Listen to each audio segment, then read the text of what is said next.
বাংলাদেশ প্রথম ইনিংসের সপ্তম উইকেট হারায় ২৩৪ রানে, আর ওয়েস্ট ইন্ডিজ তাদের প্রথম ইনিংসের সপ্তম উইকেট হারায় ২৬১ রানে। খুব বেশি পার্থক্য নেই, তবে এর পরের ঘটনাই এই ম্যাচে আপাতত পার্থক্য গড়ে দিয়েছে। অষ্টম উইকেট জুটিতে ১৪০ রানের রেকর্ড গড়ে ওয়েস্ট ইন্ডিজ। তাদের টেইল এন্ডারদের দেওয়া সেই রসদেই বাংলাদেশকে আপাতত চোখ রাঙানি দিচ্ছে ক্যারিবিয়ানরা।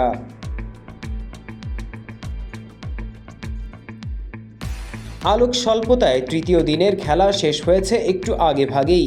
তবে ম্যাচের আবহে শুধু যে আলোরই স্বল্পতা আছে তা কিন্তু না। বাংলাদেশের স্কোরবোর্ডে রানের স্বল্পতা যেমন আছে, তেমনি উইকেটের স্বল্পতাও আছে। তৃতীয় দিন শেষে অল আউট হয়নি বাংলাদেশ, তবে স্কোরবোর্ডে জমা হয়েছে মাত্র ২৬৯ রান।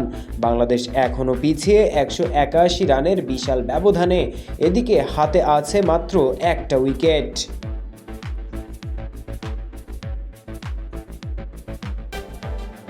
বাংলাদেশের ব্যাটিংয়ের গল্পটা চিরায়ত হতাশার। দুই ওপেনার দ্বিতীয় দিনের শেষেই প্যাভিলিয়নে ফিরে যান। ২ উইকেট হারিয়েই দ্বিতীয় দিনের খেলা শেষ করা বাংলাদেশের হয়ে তৃতীয় দিনের খেলা শুরু করতে মাঠে নামেন মুমিনুল হক আর শাহাদাত হোসেন দীপু। উইন্ডিজ অভিজ্ঞ পেসার কেমার রোচের বলে শাহাদাত দীপু ফেরেন ৭১ বলে ১৮ রান করেই। ৫ নম্বরে নামা লিটন দাসের সাথে বেশ ভালোই একটা পার্টনারশিপ গড়তে শুরু করেন মুমিনুল।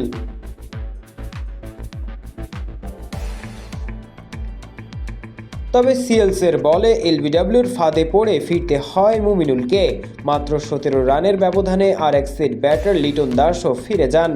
বাংলাদেশ হয়তো আফসোস করবে এই দুই ব্যাটারের রান দেখে। কাটায় কাটায় ৫০ করে ফিরেছেন মুমিনুল, আর ৪০ রানে ফিরে যান লিটন। সেট হয়ে ভালো শুরুর পরেও নিজেদের ইনিংস বড় করতে পারেননি এই দুই ব্যাটার। ক্যাপ্টেন মিরাজও ক্রিজে ছিলেন পাক্কা ২ ঘন্টা। ৬৭ বল খেলে শুরুটা ভালোই করেছিলেন ২৩ রান। তবে বাকিদের মতো তিনিও জোসেফের বলে কাটা পড়েন। তার ইনিংস আর বড় করা হয়নি। তাইজুল ইসলামও ২৫ রান করেন। বাংলাদেশের পক্ষে সর্বোচ্চ রান আসে জাকের আলী অনিকের ব্যাট থেকে। ৮৯ বলে ৫৩ রান করেন জাকের। উড়িয়ে মারতে যেয়ে ক্যাচ আউট হন জাকের।